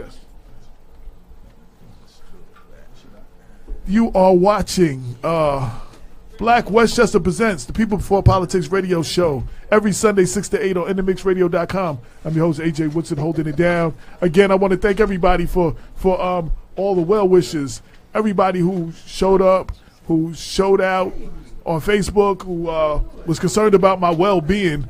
I greatly appreciate y'all. Y'all have no idea what the overwhelming support, how I felt hearing from all of y'all. It meant a lot. But I'm on the road to recovery. Just so you know, so I was diagnosed with congestive heart failure, which means I am subject to a low sodium diet now. I can't eat salt and add salt to my food, and had to change and make some life style decisions. You know what I'm saying? I had to change a lot of things. So I don't know if you can see, I'm a little healthier, I'm a little lighter, a little thinner, and loving life. I'm glad that God blessed me and made it a wake up call instead of it didn't have to be a wake up call. You know what I'm saying? It could have been, I didn't have to be here now. So I'm gonna tell you, you get a new lease on life. Thank you very much. You get a new lease on life, and I definitely appreciate that. Damon K. Jones, will you come back in the room, please? Yeah, so I want to thank everybody. Again, I want to remind everybody you will get emails. You'll see it all online next week. Wednesday, May 9th is Black Westchester / Councilman Andre Wallace Night on at the Urban Soul Circus. And I wasn't able to get to. We had a lot of viewers, a lot of people. Darren M. Morton, thank you for wishing you great health and God blessing, AJ. Thank you.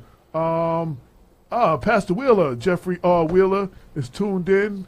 What's going on? Who else do we have? Simone Combs, what's going on? Lioness Felicia, hashtag Girls Learn. Cynthia Turnquest for Library Trustee. Nicole Page, Loretta Thomas, Tyree Woodson Samuel, Jeff Ford, Strong Allen, what's going on? TJ Swan. Everybody remember TJ Swan from the Biz Markie record? You used to sing all the little backgrounds for Make the Music with Your Mouth Biz and all that.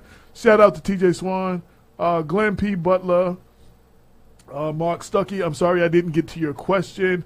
And I also want to mention the Mount Vernon Library, the election is, again, May 8th, and they're also voting on the budget of the budget that was approved. Kenneth Chamberlain is on the check-in. Michael, I'm not sure how to pronounce the last name. Shout out to you. Gail Baxter's tuned in. Kevin McGee. Janine Boyd, ATL, what's going on? Tina Guerrero, Jonathan Michael Davis, my cousin Darren Kent, what's going on, cuz? And Edward, I will not attempt to pronounce your name and mess it up, DOEBKE. Close the door. Yes. So anyway, Damon K. Jones is back in the room. Back on the mic. Yeah. Yeah. So what's up, Damon? I know you got something else you want to talk. What's going on, man? What's going on? No, I don't know. I'm right now. I'm kind of, some things is happening outside the studio.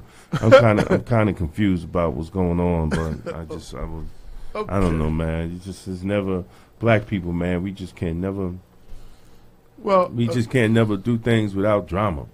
Oh, okay. Well, I don't want to know about that right now until I get out of here. But yeah, we'll discuss it. Yeah. We'll discuss it. I don't even got my glasses on, man. I left them in the car. Oh, okay. But yeah. So trying to get my thoughts together after. So you know what? They asked everybody else your favorite book and why. Or you can do last book you read. No, my favorite book. I got three, right? Well, I got two right now. I haven't read the third one that's coming. When I would read that, I think that's going to be one of my favorite books too. The first two is Black Labor, White Wealth. They're both by Dr. Claude Anderson, and the second one is Powernomics. I think every black person who claims to be black, right, they need to read both of those books. Both books will tear down what we have been taught about wealth and a job and what it means to have a job and what it means to be wealthy. You know, I mean, we walk around and we think that because we're making $150,000 a year that we're actually wealthy, or $200,000 with that we're actually wealthy. You know, we're nothing. Black people, according to Dr. Claude Anderson, and if you look around, it just proves it. We are fourth class citizens, with all our Gucci bag, Mercedes-Benz driving, red bottoms wearing people. We are fourth class. We are at the bottom of the class of people in America, and that's proven because we have no wealth. You know, and what's key is that you can't pass on a job, right? If I die tomorrow, I can't pass on my county job to my son or to my granddaughter. But what we can pass on is actual wealth. Absolutely. You know, and we need to start building wealth, and we need to stop telling kids to go to school and to work for other white people that don't care about us. We need to break that cycle and start having businesses. It should be more black businesses in Mount Vernon. Right? Definitely a city like Mount Vernon should definitely be thriving. It should be thriving with black. It should be thriving with black businesses, and I'm not talking about just hair salons and barbershops. And barbershops. I'm talking about actual businesses that grow the economic wealth of the city. You know, we really have to start changing, you know, how we do things as a people, as black people. And I think if you really want to change your thought, you know, get white labor, black labor, white wealth, and get Powernomics. And Brenda has, of course, put the link to both of them in the comment section. You know, I wanted to say real quick, you know, I was in Atlanta for like 10, 12 years, and one of the things I always said, there's a lot of people that are Atlanta rich because, you know, it's the cost of living is cheaper down there. Like, you couldn't live like you live in, you know, they live in, you know, balling, like, you couldn't live like that in New York or California or Chicago. That you Atlanta rich, you know what I'm saying? Like, you know, but they don't realize that they're not, the difference between rich and wealthy.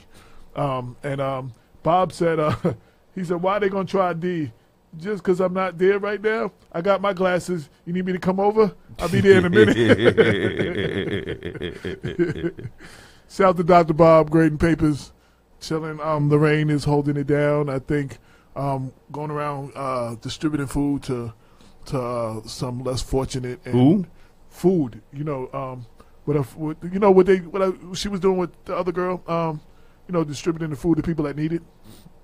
And she was spending the last of her weekend with her grandson before she took him home. So she'll be back next week. But also, I just want to remind everybody, so Monday, May 7th, Black Westchester will be on WVOX. Yeah. At 11 a.m. to 12 noon.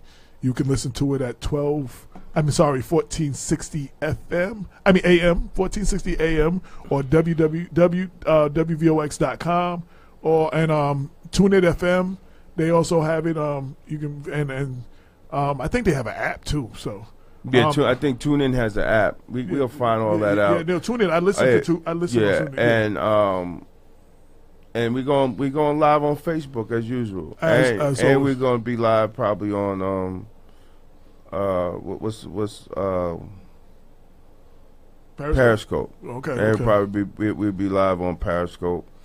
It's only an hour show. It has commercials, so we gotta get used to having commercials. The commercial in the hour form. And actually taking commercial breaks. You know, right. I mean, I think, and our first, I think is great because our first guest, you know, for our debut on WVOX will be nobody other than the highest ranking black man in government in Westchester County, the Honorable Ken Jenkins. So the first African American deputy county executive. Yeah, the Honorable Ken Jenkins, my brother, and we appreciate him taking the time out to come on the show. You know, I hope he comes to the studio. Yeah, he said he said he's coming to the studio. He's definitely coming. Yeah. And I talked and confirmed it with him again this morning. Oh, okay. We talked early this morning. Yeah, that's great. You know, and that's what's up. And you know, and we're humbled, man, because you know the brother. You know, we all is good relationships never to agree on everything. Right. You know, if a cat agree with me on everything, I'm gonna be looking at him sideways. Right. You know, I just be honest. I'm not. Me and Damon don't agree on everything. Right. You know, me and Kenneth Chamberlain, we have our arguments all the goddamn time, man. You know, and that's my brother. But it's all. Shout out to Kenneth Chamberlain. Shout out to Kenneth Chamberlain. But that's my brother. You know, and but you know, the arguments is not arguments. Is just saying, hey, listen. You know, how do we make this better? You know, how do we work these things out? How do we get to the cause of freedom, justice, and equality for our people, man? And that's what it's all about. You know, it's not about anything else, you know. And I listened to the debate. It was a very good debate. I think the earlier debate, you know, I think the people have choices to make, you know. The forum, you talking about what we just did? What we just did. Yeah, the little candidate forum. I was out in the car, making another Instagram account. You know, trying to figure out, you know, how do we go live on Instagram? Trying to figure all this out. Well, isn't Instagram? Instagram. You can go live on Instagram. Yeah, but it doesn't save though. Right. Yeah. And that's the only thing I don't like about Instagram. Shout to Jazzy Joyce. I was watching her go entertain everybody on Instagram earlier. She's playing some old 70s, cutting up Payback and some James Brown joints, and you know what I'm saying, chilling. Gave us a shout out. But from once again, big shout out to Carl Kanai, man. Oh yes, that's definitely. And one thing, I could say, I have traveled all over the place with Carl. A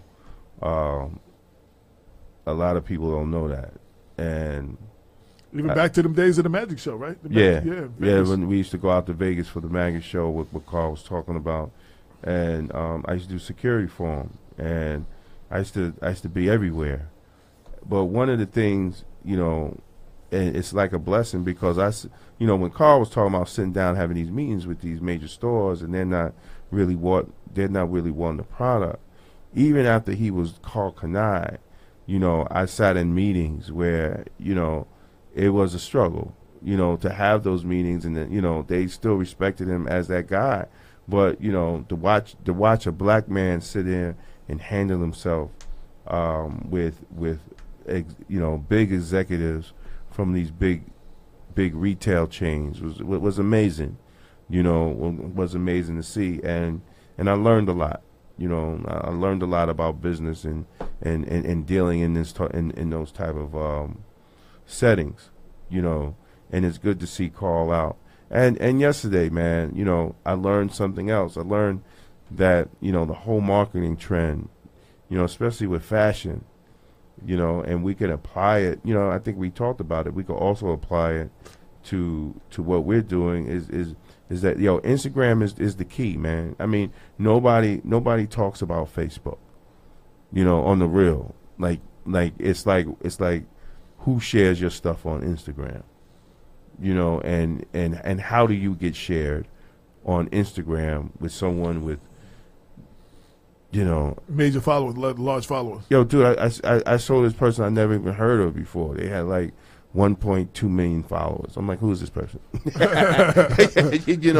like how does this? I never even heard the person before. And I'm like, who is this person with 1.2 million followers? I mean, it's like some skinny model, and she has like 1.2 million followers. And if she puts on a piece of clothing or shares a piece of clothing, it's like crazy, Absolutely. And it's amazing how social media, has literally changed the game, and that's why we see, stores closing down, where people are cutting out the middleman, meaning Macy's and Saks Fifth Avenue, and they're cutting out the middleman and they're selling it direct to the customer through Facebook and because even with Instagram, you can post the thing up and then you can put the link to your dude, your you can touch it now.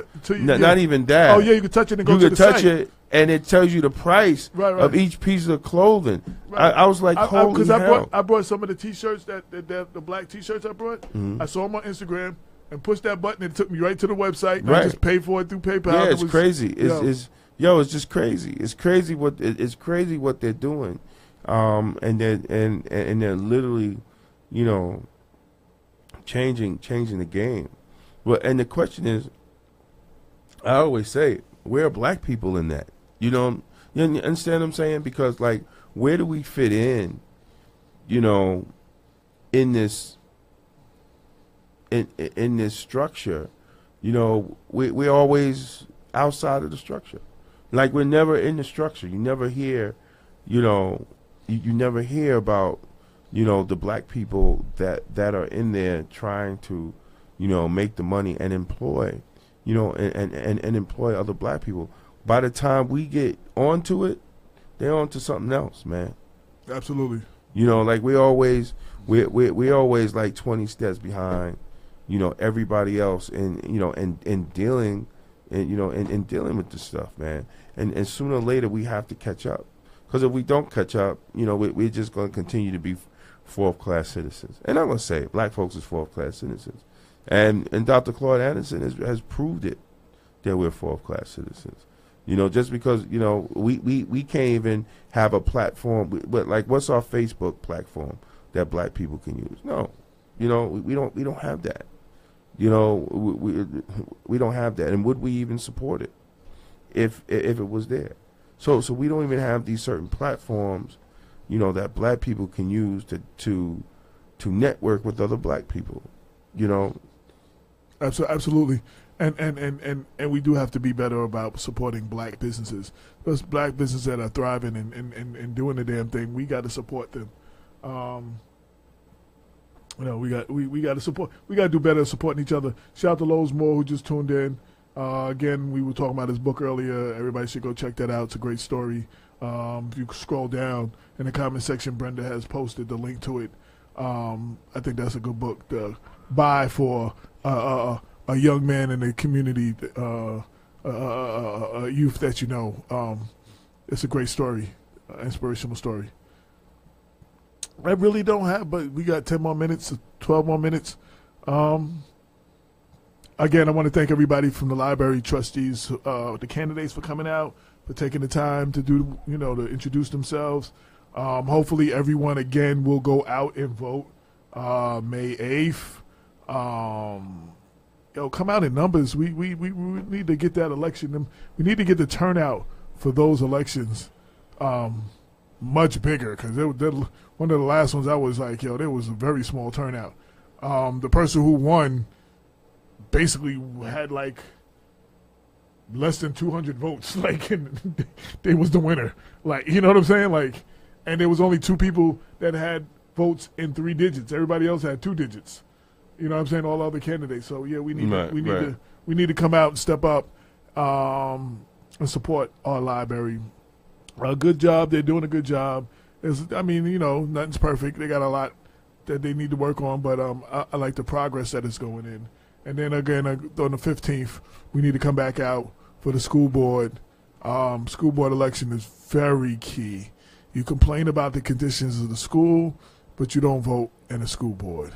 You complain about the graduation rate, but you don't vote for the school board, for the budget, for the school board trustees, for who is going to control the school, be running things and making the decisions for the school. So, we're going to sit back and keep complaining about the schools, or you're going to come out and represent and let your voice be heard. That's all I have to say on that. Yeah, you got to utilize your vote. You have to, the people of Mount Vernon has to utilize their vote. They have to come out and vote. Absolutely. They have to be heard. They can't be caught up in, even at what is considered a high turnout, it's still a low turnout, considered in the percentage of the population of the city and who actually votes. Even in the last mayoral election and the city council, the turnout was it 30%? Or was it? Wasn't even that. Yeah.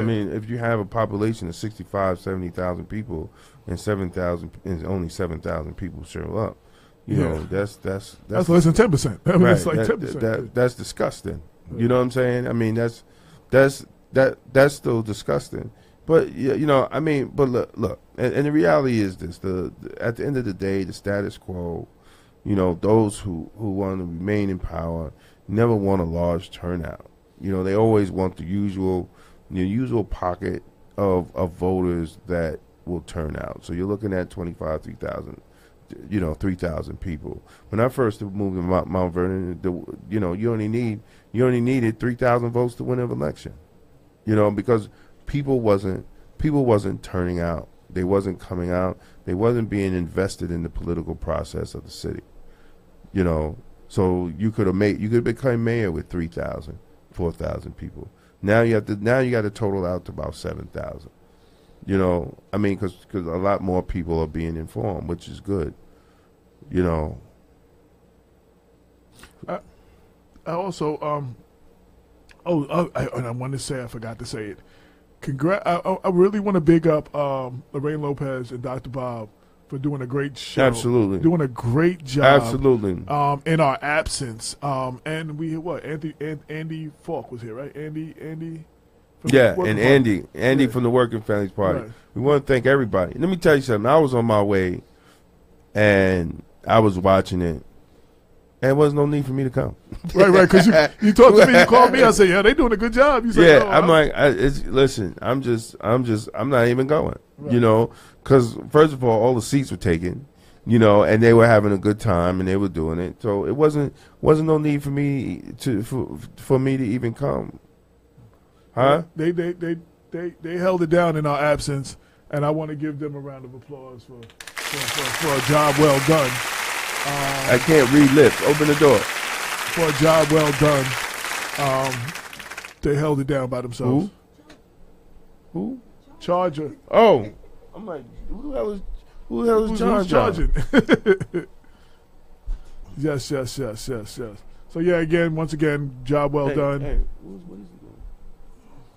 Oh, okay. Well, job well done, and in our absence, they held it down. And also, I didn't get to speak on it. I wasn't here last week. Congratulations to Shelley Mayer for winning her race. Yeah, we have to invite her back on. And the candidate was also another Democrat in the Bronx. And forgive me, I forget her. That person. Did she win? Yes, they both won. Both of the seats that they were waiting, that they needed, they won. Yeah. Okay. Well, we have to.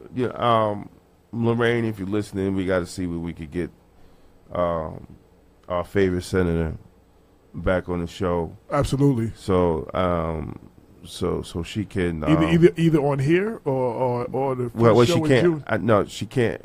Well, she can't make. It's going to be hard. We got to figure out when they're not in session. Okay. Because when we come on Mondays, depending on when the Monday falls. Oh, so you already followed me. I was talking about depending because we already reached out to her too. Along with Ken responded quicker. Right. Because we needed a backup, but she would be up in Albany, like on Mondays. She's up in Albany, so it's going to be hard. But, she's always welcome here. This ain't no commercials. This is straight talk, and she's always welcome. So we try to, as soon as we can find a Sunday, that she's available. Lorraine, let's try to get Senator Andrews to her cousins on the show, so she could give us an update, like where are we going with this? Yeah, where are we now that we got the where two are we seats now? that they were concerned about, for the Democrats to be in control. Right. Now, what's the next thing? Right, because they were, there were great pieces of legislation that passed the Assembly, but couldn't pass the Senate. That I think would be good for the community. And let's see if they could get it in, or do we have to, take out some more? No doubt. Yeah, what we need to do, we gotta take out a couple more rogue senators, to get them in line, So, that's why I can never be a politician, man, because I look. If you fuck me once, right, I'll let you slide, out of being a mature person. But after the second time, you like straight doo-doo to me. Ain't nothing you could do after that. Ain't nothing you could do after that to fix it, man. And that's why I'm just gonna be an activist. Yo, so Bob I wasn't on the page. He said thanks for the opportunity. We appreciate it. It was our pleasure. Max said us guys are great leaders. But he did say, and I read this too, and I'm trying to follow up. One of the Democrats claims he's still flowing with the Republicans. That's the Jewish guy. They can't get rid of him. Right. So we're trying to find. I think they have the majority, but what's going on with that one guy? And I think we need an update on how that plays out. So. Yeah, that's the guy from the. It's a totally Jewish district, right? He got the Republican. He has the Republican and the Democratic line. They're not, and they're never going to take, and they're never going to take him out. So so they just have to ostracize him. He's full of shit. See that, you can't say that in politics, right? You just, and that's why I could never be a politician. He's full of shit. And that's the way it needs to, and that's the way it needs to be called. And then if you want it, then you know what's going to happen. Right, I'm going to call him full of shit. He's going to call me anti-Semitic. Right, that's how this is going to play out. right? And I really don't care. But then I'm going to say, well, then you hate black people because you're not passing laws that's going to help the black community because you're siding with the Republicans. This is going to be the script, right? Yeah. Because someone needs to call him out, but they're not going to call him out because it's an entire Jewish district. And they're not going to run nobody against him because he has the Republican line and the Democratic line. So now the question is, what is the Democrats going to do? Good question. Right? What is the Democrats to do for this piece of shit out there, right, that takes the Democratic line and the Republican line and locks it up, and then he says, I'm going to side with the Republicans. No. Forget about all the progressive. Forget about all the progressive and good pieces of legislation that is sitting in the Senate that helps everybody, right? And then what are the progressives going to do, right, with this guy? See, because I don't have no problem calling him a piece of shit, because that's horrible that he would do that. But he says, well, he's representing his district and he's representing this and that. Then tell him to give up the Democratic line. But tell him to give up the Democratic line and find somebody, because nobody's going to run against him. Right, he has the whole thing locked up, so he doesn't really care. So what do you do now? So he's there as long as he wants to be there. Right, he's there as long as he wants to be there, and he has both lines. So, so technically, he's not even a Democrat because he has the Republican line also, which I was told. So just say he's a Republican. One of the other things I wanted to, and I forgot when the candidates were here, I remembered. I wanted to say congratulations to Chris Cooper on being drafted to the Indianapolis Colts. Played for Stony Brook University, Mount Vernon native, Iona Prep graduate, and let's see how that plays out. And big shout out to his mother, Tamara Lenz. She's a correctional officer. She works up there with me. She's a co-worker, man. Congratulations, Tamara. Good work raising your son, and doing what you have to do, to keep a young black man, in education and focus in sports. And now he's going to, he's doing something that a lot of young men, the statistics just doesn't allow. He's going to be a professional football player, and big shout out to that mother right there. Let's give her a clap. It's just not him. It's someone that raised him and fought for him and worked hard. Listen, you're a correctional officer, you work doubles to get a young man through school and do all that. She deserves a standing applause for what she has done for us. Put him through Catholic school. And then the big deal and the inspiration of this, he didn't go to no big college. Right. You know what I'm saying? So he went to the smaller schools. So it shows with hard work and you can still get through. So he signed a free agent contract, but you can still get through. He's there. Look, he got there. Now it's up to him to really clamp down and let's everybody keep our prayers on him. That he's able. He's able to make the team. And it's not. And I lived in Long Island. There's not a lot of NFL players coming from Stony Brook University. You know what I'm saying? So that's a big deal. They got 5 people that may have an opportunity this year. 2 free agents and 2 that have been invited to NFL tryouts. So they've been invited. So there's 5 from his class that have the opportunity. And that's a big deal. Like I said, Stony Brook is not exactly, a haven of, producing NFL football players. So but Joe, definitely shout Chris Cooper, Mount Vernon native. Shout out, good luck. We'll be watching, see, with Indianapolis Colts. That's what's up, man. And then we talk about social media, we talk about following. Instagram, follow us at Black Westchester on Instagram. At Black Westchester. Everybody who can hear my voice, follow us at Black Westchester on Instagram. That's it. What else? Last words, Damon? Nah, check us out, man. Check us out on the 7th, on WVXX, and please get the tickets for the Universal Soul Circus. We'll have the link tomorrow. Our day is going to be Wednesday, May 9th, 7 Wednesday, p.m. May show. 9th. So on the 7 7th, p.m. check show. us out at WBOX. And May 9th, check us out at the Universal Soul Circus. It's going to be Black Westchester Magazine, Councilman Andre Wallace, and Cupcake Cutie. You know, so check us, come out, and when we put up the link, you could get some discount, 25% off, 25% off, and tickets. you don't pay the Ticketmaster fee, right? And not paying the Ticketmaster fee. So let's go. I mean, and you ain't gonna get no better deal than that. And Angela Lee from the Breakfast Club will be there, broadcasting part of the show. Oh yeah, that's what's up. So you know what I'm saying, and yeah, and I don't know, we might bum rush the show. Yeah. They might take it over.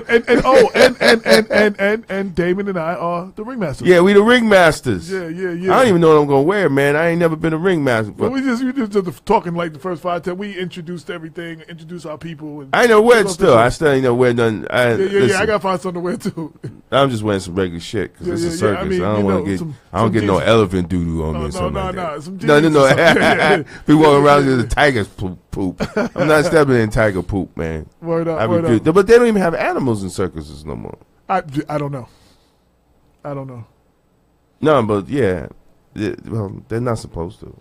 I don't know. I'm looking forward. I'm not. Yeah, because I don't want to be like. Right. I'm looking forward to the night. By a tiger. I'm looking forward to the night. I do not want to be on the news being swallowed by a tiger. Well, you know they so it's not usually us because we don't mess with them. We got sense. No, you know absolutely not. Right. When was the last time you saw it? The white guy jumped into the lion's cage or the tiger's cage, and the tiger, whatever was the lion, bit him or ate whatever, and they killed the lion. The lion, as Cat Williams said, the lion was the only real person in the thing.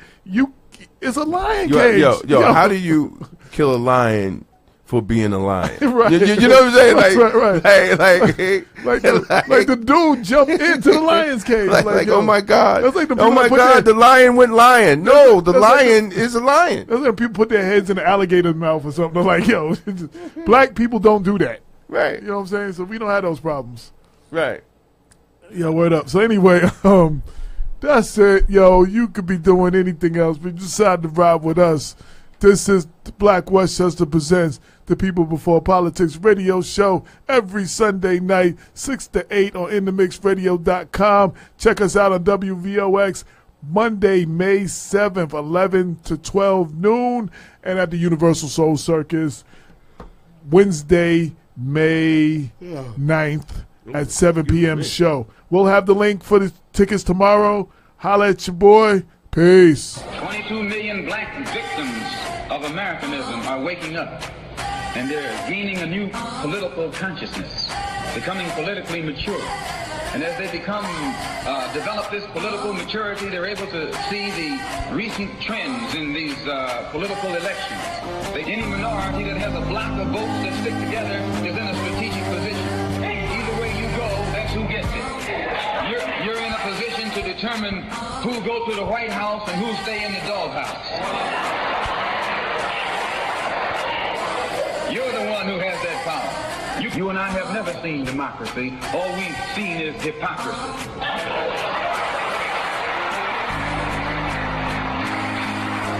When we open our eyes today and look around America, we see America not through the eyes of someone who has enjoyed the fruits of Americanism. We see America through the eyes of someone who has been the victim of Americanism. We don't see any American dream. We've experienced only the American nightmare. We haven't benefited from America's democracy. We've only suffered from America's hypocrisy. And the generation that's coming up now can see it and are not afraid to say it. And are not afraid to say it. And are not afraid to say it. And are not afraid to say it. And are not afraid to say it. And are not afraid to say it. And are not afraid to say it. And are not afraid to say it. And are not afraid to say it. And are not afraid to say it.